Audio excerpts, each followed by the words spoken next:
Siang, Cik Ufa selaku pemilik usaha bakso Okong Jombang. Selamat siang. Baik, kapan Cik Ufa pertama kali merintis usaha bakso Okong ini? Kalau pertama kali bukan Cilka yang merintis, tapi nenek yang merintis itu sekitar tahun 1970. Baik, motivasi apa yang membuat Cik Ufa tertarik dengan usaha ini? Motivasinya karena kan ini usaha istilahnya usaha turun temurun kan, jadi harus tetap dikembangkan gitu, tetap dilanjutkan. Baik, kalau boleh tahu nih, kira-kira berapa modal awalnya Cik Ufa memproduksi olahan ini? Untuk modal awal ini kira-kira ya, soalnya Cilva sendiri nggak produksi dari awal, nggak buka dari awal karena udah dibuka sama mak. Kira-kira untuk bahannya aja sekitar 1-2 juta. Baik. Berapa harga produk dan kira-kira omset dari penjualan olahan bakso Okong? Harga produknya sendiri ini mau yang rinci atau yang per porsi? Ya, terserah Cik. Kalau yang rinci, kalau untuk baksonya atau bakwanya itu harganya 2.500 per biji. Kalau tahu atau siomay goreng itu biasanya harganya 5.000 per biji. Nah, kalau per porsinya biasanya 25.000. Bisa dicampur, bisa bakwan aja. Oke, baik. Lalu berikutnya, apa keunggulan atau kelebihan dari produk yang Cik Ufa jual ini? Keunggulannya ini real daging sapi, jadi bukan yang banyak tepungnya, bukan yang banyak kanjinya yang kayak orang-orang jual itu. Ini real sapi murni. Oke, baik. Bagaimana proses pembuatan bakso dalam mengolah usaha makanan Cik? Apa saja bahan dasarnya? Kalau untuk pengolahan selama ini Cilva masih belum belajar ya, karena Cilva cuma bantu-bantu kayak iris dagingnya, terus membantu yang menyiapkan bahan-bahannya. Tapi kalau untuk mengolahnya Cilva masih belum belajar. Oke, baik. Untuk kendala food loss atau kondisi di mana bahan dasar terbuang atau mungkin rusak sehingga tidak dapat melanjutkan proses produksi dari proses produksi dan pengolahan. Kalau bahan dasar enggak sih, kalau bahan dasarnya kita itu bisa awet, kalau di dalam suhu ruangan bisa awet 1 hari. Kalau di dalam masuk ke freezer atau masuk ke kulkas itu bisa awet sampai 1 minggu. Nah, kalau untuk yang bakal rusak ini biasanya sayurnya, kayak daun brambang, itu yang gampang rusak. Ya. Oke, baik. Bagaimana cara Cici dalam menangani food loss tersebut? Itu bahannya rusak tadi. Iya. Menanganinya kita nggak ini ya, karena kalau sudah kering itu nggak bisa diolah lagi kalau daun brambang atau brambang goreng gitu. Tapi kalau kayak bakwan, misalkan hari ini bikin bakwannya dia nggak habis gitu ya, nah itu masih bisa masuk ke freezer, besoknya masih bisa olah untuk menjadi kayak tahu, bakso kasar gitu. Oke, untuk selanjutnya, apa saja kendala food waste yang terjadi jika produk segera rusak sehingga tidak dapat terjual? Apa solusi? Food waste itu bahan-bahannya yang sayuran itu atau yang bahan dasarnya? Iya, sehingga produk rusak sehingga tidak dapat terjual. Solusi yang Cici berikan itu apa?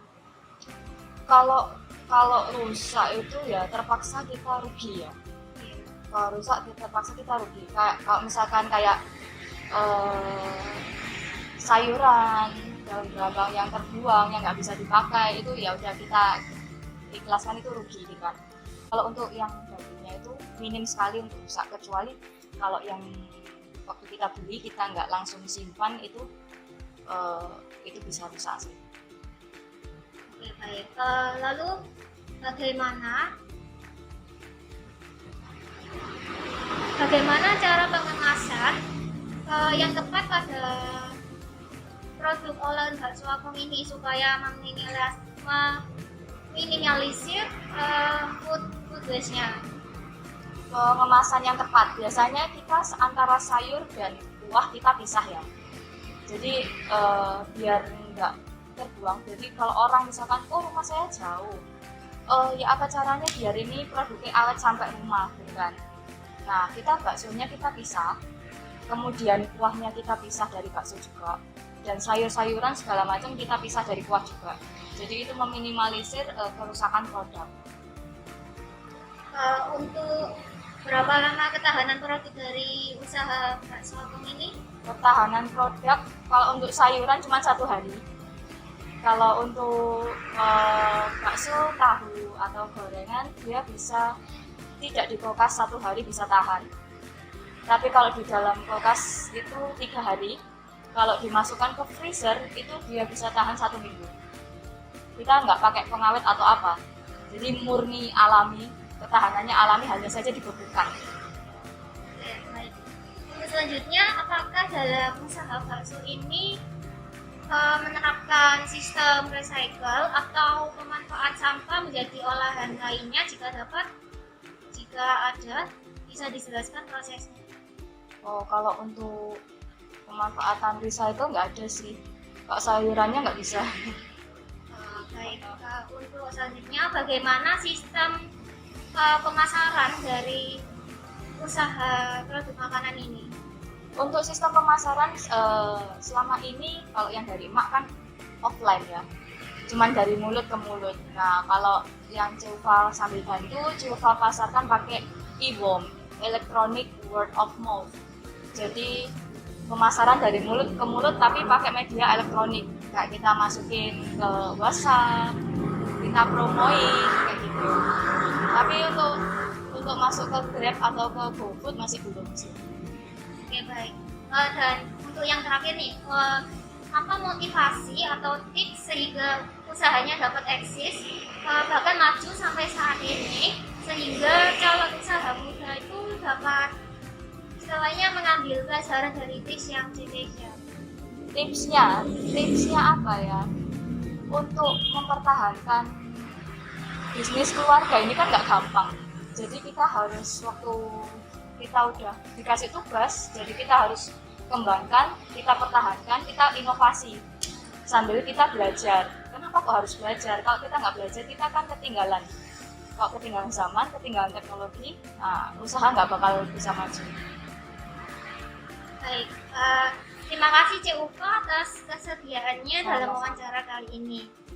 Kegiatan ini digunakan sebagai bagian dari program Indofood yang dimana kegiatan ini didukung oleh Erasmus Plus, program dari European Union melalui kerjasama Universitas Maju, Universitas Pararayang, Universitas Bina Nusantara, Universitas Pembangunan Jaya, Universitas Prasetya, dengan 3 perguruan tinggi Eropa, yang dimana diantaranya adalah Hotel School de Brugge di Belanda, University Ghent di Belgia, Temple University di Finlandia. Sekian dari saya, Luis Natalia, dalam perwakilan kelompok untuk ujian akhir semester pada mata kuliah ASEAN Global Business Universitas Maju.